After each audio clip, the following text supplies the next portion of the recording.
Welcome, welcome, welcome. And today with me, I have Gunther Verheyen, who is the author of A Pocket Guide for Scrum and also 97 Things Every Scrum Practitioner Should Know. Gunther is going to be joining us at Scrum Day 2024 in beautiful Madison, Wisconsin on October 23rd, 2024. We're so excited to have you come back. Thank you so much for joining us. Thank you, Mary, for inviting me. It was a pleasure to be there last year. It's going to be an even bigger pleasure to come back and meet people again. The theme for this year's event is build products of value, build products with value.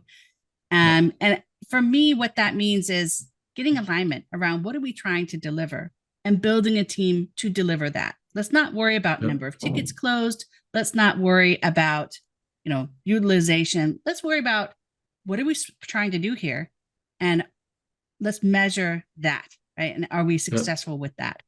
So I'm very excited about your talk in particular. And I wonder if you could just give us a little preview. What are you going to be talking about at Scrum Day? Well, exactly what you just said as the theme of the event, because it's crucial. I don't know if you've noticed that also in what you say, it's a huge shift. It is crucial, it is essential that we shift from volume to value. That means volume-oriented thinking, that is sort of industrial thinking, that is manufacturing, that is a production line, whatever, that is just spitting out more. What you just said is products as a vehicle or the vehicle to deliver value. That means in Scrum, product has always been essential. Scrum has its roots in new product development theory. So products have always been essential in Scrum. But when certainly large, but all types of organizations, when they adopt Scrum, they overlook product.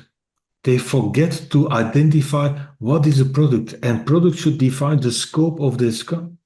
So they establish Scrum teams within silos and departments and vertical structures and so on. And then after a while, they wonder, though, okay, where's the improvement? Where have we made really progress?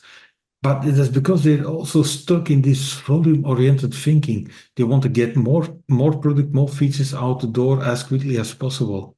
And they forget the importance of product in that.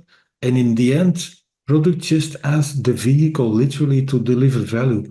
That means impact, outcome. So volume is about output, and more output should be more success, but that only applies in an industrial environment.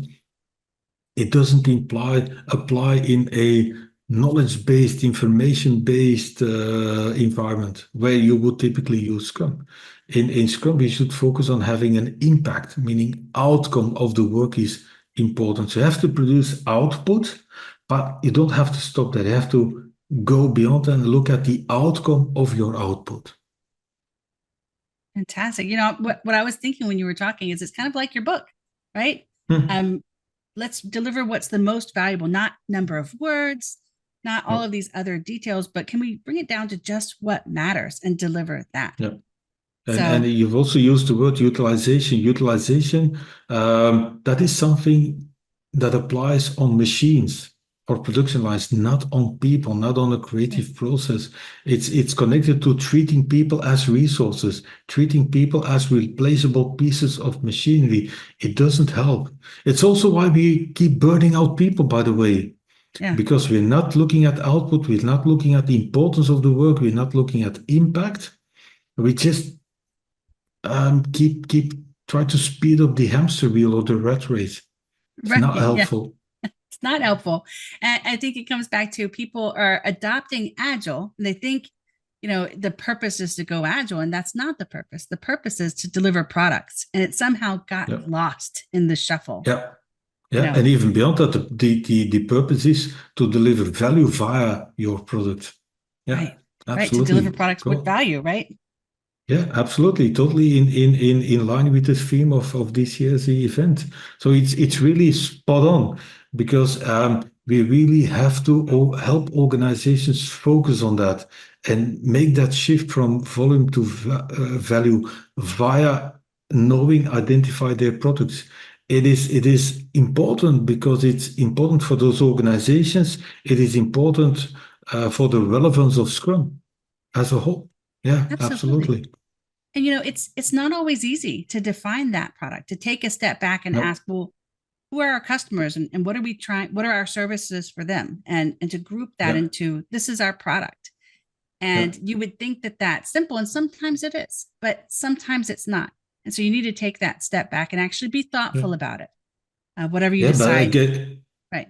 because in a lot of organizations, even if they are sort of aware of the fact that product is important in Scrum, they fool themselves into calling whatever it is they're doing, yeah, but this is a product.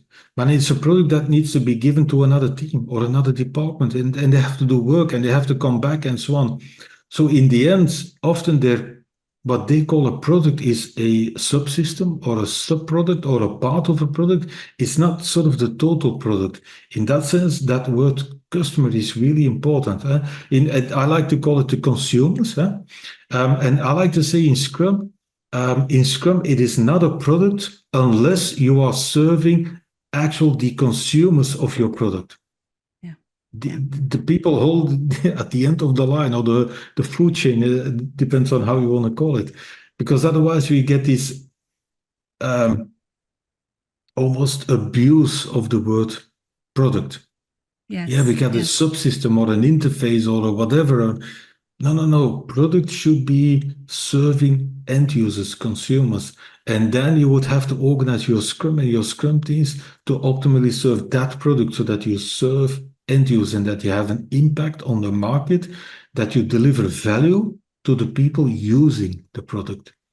Absolutely. And I think a lot of Yeah, organizations are afraid to do this because yeah, it's a bit of a leap of faith to say, I'm going to put together this cross-functional group of people with different skills and give them goals, not tasks. And even yeah, though that comes from that article written in 1986, the new product, the new yeah, product development game, it's a leap of faith that we haven't really taken yet, actually, yeah. in a lot of cases, Yeah, because we're it's still, it's yeah, because we're still fear. stuck in It's that fear. mindset, right? Yeah, That because mindset of keeping we busy. have, yeah, absolutely, because we have set up organizational structures that are really good for industrial manufacturing work, whatever, output-oriented things, optimizing utilization, maximizing utilization, optimizing resources, reusing resources, and so on.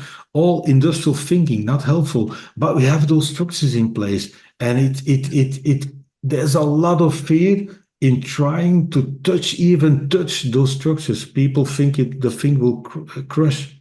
Right. It's That's scary also because why I try to introduce the idea of iterative incremental change. Don't try to overthrow a complete organization overnight.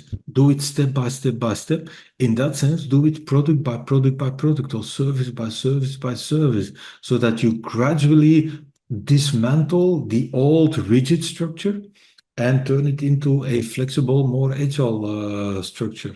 We have this full event dedicated to this theme, yeah, to this topic.